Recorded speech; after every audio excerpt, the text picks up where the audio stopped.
Olá pessoal, bom dia, boa noite ou boa tarde. Não sei que momento vocês vão estar ouvindo esse áudio, não sei como vai ser, né?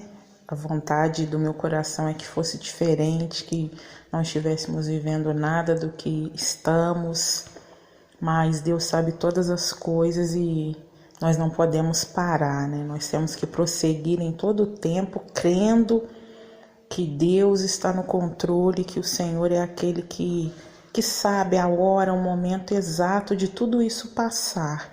E certamente alguma coisa nós estamos aprendendo com isso tudo.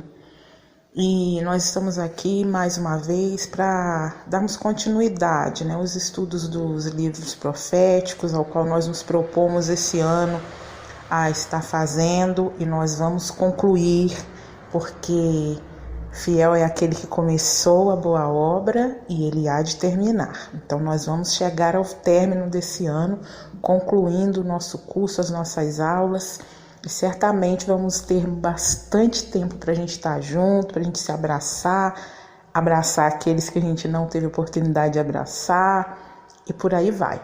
Vamos para nossas aulas. Então, na última aula nós falamos sobre Isaías, e agora nessa aula nós vamos estar falando sobre Jeremias. E acredito eu que vocês sabem que Jeremias é autor tanto do livro que leva o seu nome, quanto do livro de Lamentações.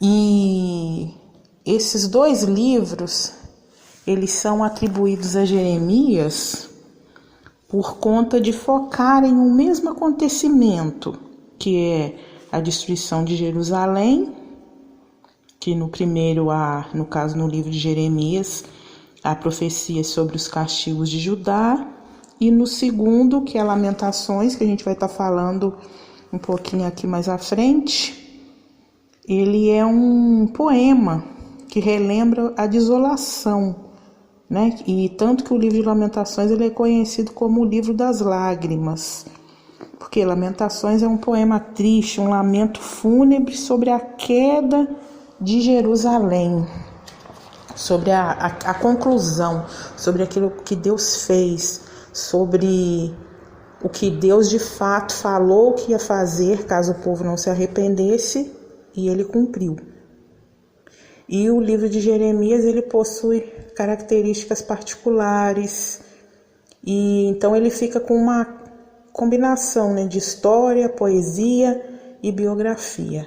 E Jeremias usou alegorias para exprimir sua mensagem, ou seja, ele terá muitas características de sua própria personalidade, de como ele era, de como ele agia, de como quem ele era interferia na maneira com que ele fizesse aquilo que Deus queria.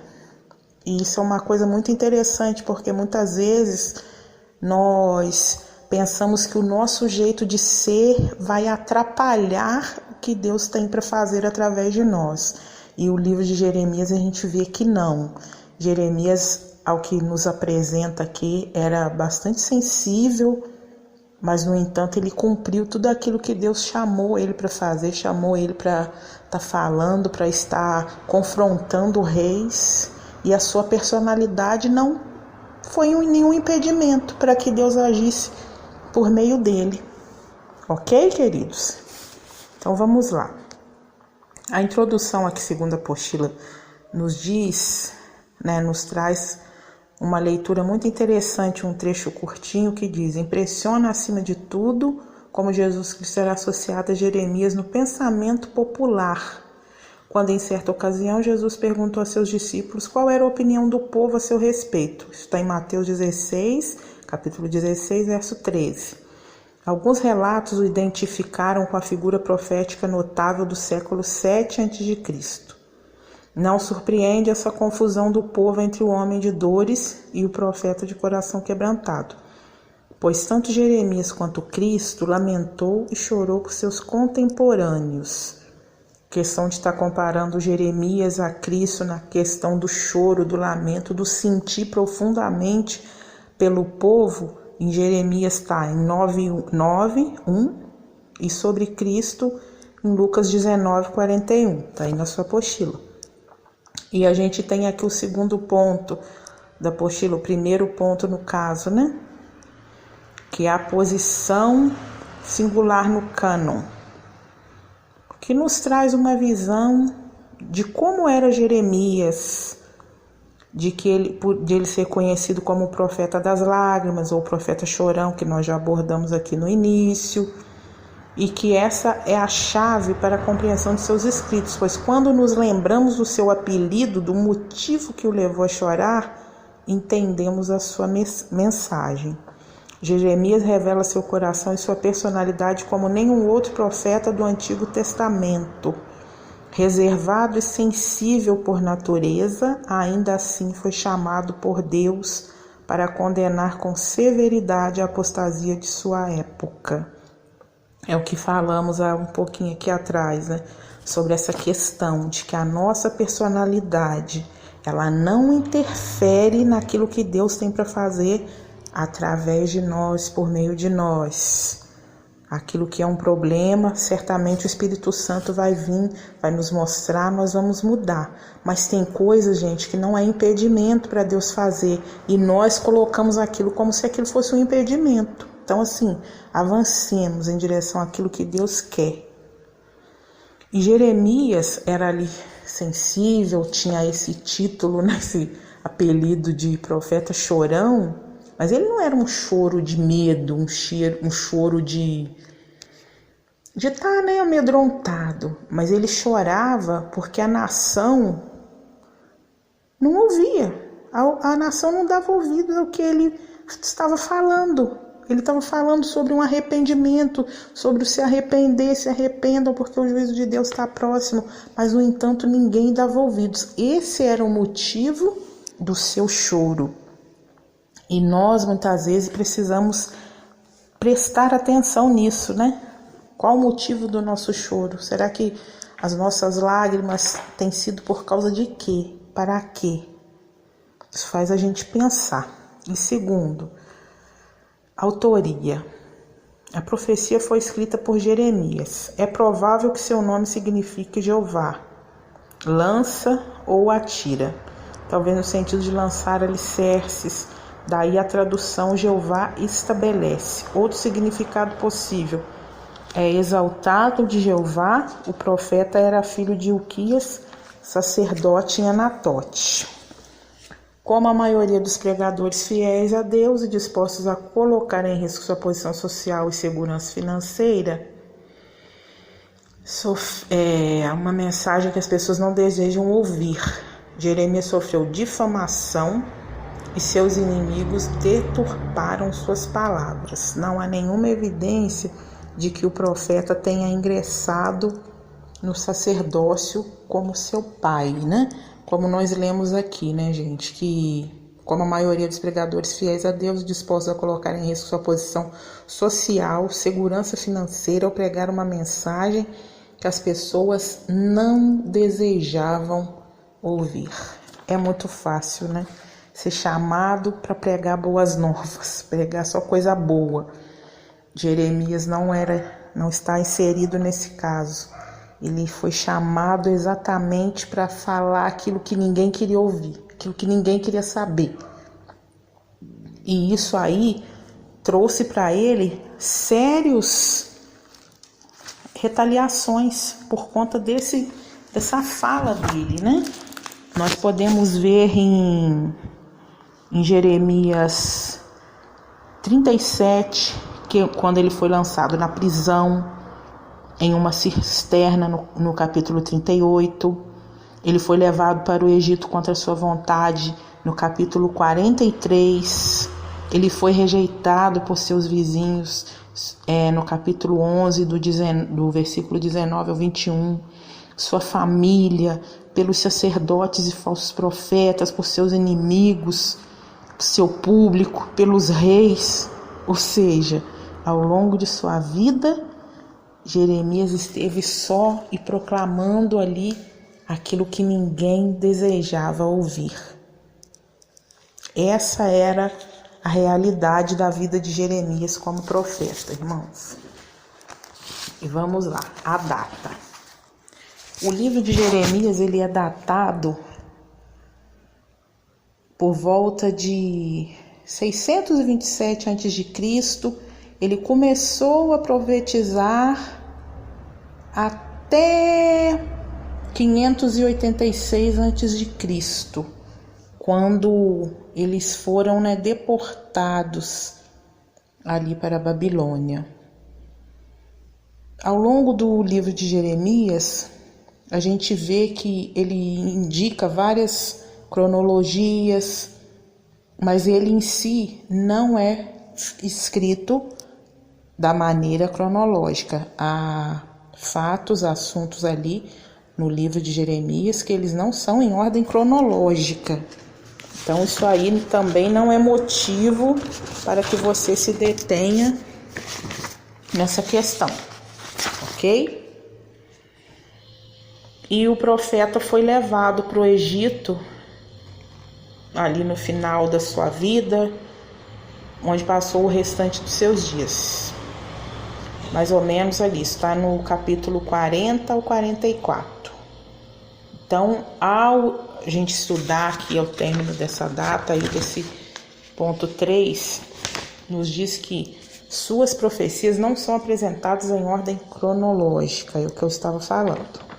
Vamos lá, o contexto e o tema, em como que estava ali a época, o que estava acontecendo naquele momento em que Jeremias pregava, qual era a situação ali política, religiosa daquele momento. Jeremias iniciou seu ministério em Judá depois que Israel, o reino do norte, foi conquistado pelos assírios. E quando se aproximava do final do reino de Judá, na época de sua profecia, tô lendo, tá, gente? O cenário internacional era caracterizado pelo conflito entre três grandes potências: a Assíria, o Egito e a Babilônia. Advertido por Deus acerca do exílio de Judá na Babilônia, Jeremias se opôs a alianças com o Egito, pois essa nação seria derrotada. A Assíria havia obrigado Judá a pagar tributo. No entanto, 20 anos depois, a capital Nínive capitulou ou depois de um cerco terrível. Neco do Egito invadiu o norte da Palestina rumo a Arã e matou o rei Josias. Nabucodonosor se mostrou inimigo à altura dos egípcios e do remanescente assírio e os derrotou na famosa batalha de Carquemis. Judá passou automaticamente para as mãos da Babilônia. Neco havia deposto Jeoacás, sucessor de Josias, e colocado Joaquim em seu lugar, na esperança de que ele seria mais favorável ao Egito. Nabucodonosor ignorou Judá por algum tempo, durante o qual Joaquim teve oportunidade de tentar obter a ajuda do Egito para se libertar dos babilônicos. Em 596 a.C., Nabucodonosor atacou Jerusalém, capturou Joaquim, filho e sucessor do monarca rebelde, levou alguns habitantes de Judá para o cativeiro e colocou Zedequias no trono. O faraó que procurou firmar uma aliança contra a Babilônia provavelmente foi Psamético II, sucessor de Neco, e Jeremias se opôs categoricamente à participação de Judá nessa colisão. Isso está em Jeremias 28. Chamou seus defensores de falsos profetas. Em um conluio com os egípcios, Zedequias se rebelou contra a Babilônia e, como consequência, Nabucodonosor sitiou Jerusalém. O cerco se deu em 588 a.C. e o Egito conseguiu dispersá-lo com seus exércitos. Contudo, pouco tempo depois, os babilônicos voltaram. A veracidade das palavras de Rabsaqué ao comparar o Egito a um bordão de cana esmagado, no qual era inútil se apoiar, foi comprovada em Isaías capítulo 36, 6 e 2 Reis 18, verso 21. Para a sua grande tristeza, Jeremias viu suas profecias de destruição em cativeiro se cumprir. Deus revelou ao profeta que, por causa do pecado de Judá, o povo seria exilado na Babilônia por 70 anos. A missão desagradável de Jeremias consistia em anunciar esse fato a seus compatriotas e aconselhá-los a se sujeitar aos babilônicos. Em resposta, o povo de Judá o acusou de traição e tentou matá-lo. Por fim, Jerusalém não pôde mais resistir aos ataques dos invasores estrangeiros e Jeremias ficou entre aqueles que receberam permissão para permanecer em sua terra natal, enquanto grande parte do povo foi deportada. Aconselhou os que ficaram a não fugir para o Egito em busca de ajuda, mas eles não deram ouvidos ao profeta e o levaram consigo à força para a terra onde ele passou seus últimos dias. Além de predizer o cativeiro babilônico, Jeremias também anteviu a destruição desse império no final de um período de 70 anos e o regresso dos judeus à sua terra. Bem, gente, aqui falamos do contexto e do tema, né? O contexto era esse, era um contexto de guerra. 3 reinos queriam invadir Jerusalém. Nós vemos a Síria, o Egito e a Babilônia. E é interessante que no capítulo 27 de Jeremias, que é onde o próprio Jeremias, né, fala para o povo, para o rei ali, se sujeitar ao rei Nabucodonosor, se sujeitar à Babilônia, porque Deus havia entregado nas mãos do rei da Babilônia o povo de Jerusalém. Que situação difícil para o profeta, para todos. Porque Jeremias sabia. Ele tinha uma visão do futuro, de que se o povo não se colocasse debaixo daquele jugo que era permissivo da parte de Deus, eles iam o quê? Morrer, eles corriam o risco de morte. E muitas vezes a nossa vida acontece dessa maneira, né? Há coisas que nós vivemos, há coisas que nós passamos, que é uma vontade permissiva da parte de Deus, para que nós venhamos viver aquele tempo, viver aquele momento ali. Mas assim, aí no capítulo 29, que eu gosto demais, quando Jeremias envia a carta aos cativos ali que estão na Babilônia, né? Deus dando uma palavra através do profeta de que gente, continua a vida. Tá doendo, tá machucado, vocês estão aí no cativeiro, mas é muito tempo que vocês vão ficar, isso aí vai durar um bom tempo. Ou seja, não fica só lamentando, não, vamos progredir, vamos construir, vamos edificar, vamos fazer coisas. E essa era a visão que Jeremias tinha quando no capítulo 27 ele fala para o povo se sujeitar ao rei da Babilônia, porque ele sabia que não tinha outro caminho, ele sabia que não ia ter outra saída para o povo, a não ser se sujeitar, porque aquilo ali fazia parte do juízo de Deus. Então esse era o contexto em que Jeremias estava ali ministrando naquele povo, profetizando ali naquele meio. E quão difícil era para os reis daquela época, para os líderes, se sujeitar, né? Que rei que quer se sujeitar, que quer se entregar? A maioria quer fazer como Saul, infelizmente, que prefere se matar a se ver derrotado. E ali não era diferente, aquele contexto ali de guerra não era diferente. O rei queria se apoiar no Egito, mas assim, o Egito naquela época era uma grande potência, mas quando a vontade de Deus está com alguém, não adianta. Aparentemente, o Egito poderia ser até uma grande potência, mas Deus já tinha entregado o povo nas mãos de Nabucodonosor. Então não tinha como mudar esse fato. Então era muito melhor. Se renda, fique ali na submissão. E Jeremias é muito interessante que ele fala, né, que depois daquele período haveria um retorno para a terra deles.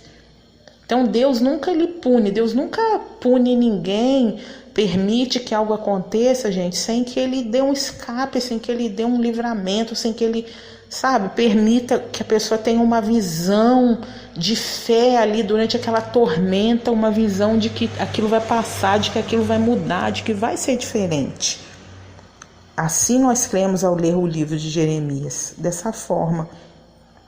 E Jeremias, ele foi um profeta o quê? Ele foi mal visto, ele não foi popular, ele não foi um profeta popular, pelo contrário, ele foi muito impopular. Uma coisa também que a gente aprende no livro de Jeremias é que muitas vezes a gente, para fazer a vontade de Deus, para cumprir aquilo que Deus quer, nós não vamos ser populares, nós não vamos ter aquele sucesso, né, onde todos vão te abraçar, vão sorrir. Mas a gente tem que estar com a nossa confiança em Deus, de que estamos fazendo aquilo que Deus quer que façamos. Então essa é a visão do livro de Jeremias. Quando ele profetizou, ele já sabia, por isso tantas palavras, por isso o capítulo 1, né, até nos diz o chamado dele ali, Deus falando, fortalecendo ele, porque Deus já sabia que ele ia profetizar para um povo rebelde, para um povo que não queria ouvir, que não ia ouvir, mas que precisava ainda assim estar escutando sobre um arrependimento. Arrependam-se, que pode ser diferente, mas ainda assim o povo não deu ouvidos a Jeremias. E esse foi assim o maior motivo do seu lamento, do seu choro, o que nos dá uma base para essa segunda parte que a gente vai estar falando, que é sobre o livro de Lamentações, que está incluído também nessa aula por ser o mesmo autor. Como disse lá no início, o livro de Lamentações, ele é conhecido como o livro das lágrimas. Lamentações é um poema triste, um lamento fúnebre sobre a queda de Jerusalém. E o propósito desse livro, um dos propósitos maiores do livro de Lamentações, gente, é ensinar para nós que desobedecer a Deus é trazer uma desgraça à nossa própria vida. É mostrar que Deus sofre quando o seu povo sofre. É algo assim simples, direto, mas é isso. E o panorama daquela época, um dos panoramas também, era que Jeremias se encontrava, era de ver Jerusalém totalmente destruída pela Babilônia, ver o seu povo, os judeus, mortos, torturados, levados para o exílio, dessa maneira que estava ali o panorama daquela época, né? Por conta disso, por consequência disso. Isso era o panorama do livro de Lamentações, né? E esse livro de Lamentações, nas versões em grego, latim e em nossa língua, os judeus se referem a ele pela primeira palavra hebraica dos capítulos 1, 2 e 4, traduzida como: é constituído de 5 poemas separados, unidos no livro pelo tema comum da destruição de Jerusalém por Nabucodonosor em 586 a.C. e pela excepcional estrutura de acrósticos dos 4 primeiros capítulos, talvez para facilitar a memorização, e os versos dos poemas se encontram em ordem alfabética do hebraico, ou seja, cada versículo começa com cada letra do alfabeto hebraico, com exceção do capítulo 3, no qual cada conjunto de 3 versículos que começam com a mesma letra. O capítulo 5 possui o mesmo número de versículos do alfabeto hebraico, mas não apresenta estrutura de acrósticos, apesar da dificuldade de escrever. Dentro de uma estrutura tão rígida, o texto logra êxito em expressar de forma intensa e sincera tristeza de contornos patrióticos. Autoria, como já falamos, o livro em si não fornece o nome do autor, mas é a longa tradição segundo a qual teria sido escrito por Jeremias, né, sendo questionado lá por volta do século 7, e ele chega a trazer um prefácio cujo estilo deixa prever um original hebraico. E eis que, depois de Israel ter sido levado para o cativeiro, e Jerusalém ter sido devastada, Jeremias sentou-se chorando e lamentou com esse lamento sobre Jerusalém, dizendo, assim que começa o capítulo 1. O estilo do livro aponta para o profeta das lágrimas, e em 2 Crônicas 35, 25 também associa Jeremias a uma composição triste ou de lamentação. Está na apostila. Data. Tendo em vista o modo vivido e comovente com que o autor relata em primeira mão, a devastação de Sião é provavelmente que Jeremias tenha escrito logo depois dos acontecimentos, no mesmo período ali do próprio livro de Jeremias, né, que é por volta de 586 a 585 a.C., antes dele ter sido levado à força para o Egito, deixando isso bem claro.